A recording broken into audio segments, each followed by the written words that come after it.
अनेक वर्षांच्या प्रतीक्षेनंतर सर्वसामान्य सोलापूरकरांना विमानात बसण्याचे स्वप्न पूर्ण झाले. फ्लाय 91चे विमान सोलापूरकरांना घेऊन आकाशात उडाले. ही विमानसेवा असेल की विमानतळाचे नूतनीकरण असेल, यामागे अनेकांचे प्रयत्न आहेत. त्यात राजकीय असेल, प्रशासकीय असतील किंवा सामाजिक तसेच माध्यम क्षेत्र ज्यांच्यामुळे हे पूर्णत्वास गेले. यात सर्वाधिक श्रेय जर कुणाला जाईल तर ते म्हणजे सोलापूरचे जिल्हाधिकारी कुमार आशीर्वाद यांना.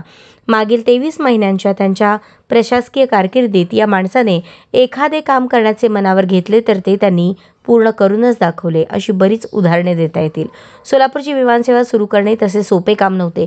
केवळ चिमणी पाडून होणार नव्हते, तर त्याला प्रशासकीय पाठपुरावा सुद्धा महत्त्वाचा होता. DGCAशी वारंवार संपर्क साधून सुरुवातीला विमानाच्या अडथळे दूर करणे, विमानतळावर आवश्यक मूलभूत सुविधा उपलब्ध करून देणे, या प्रत्येक बाबींकडे स्वतः आशीर्वाद यांनी जातीने लक्ष घातल्याचे दिसून आले. विमानतळाच्या नूतनीकरणाचे लोकार्पण होऊनही विमानसेवा सुरू होत नव्हती.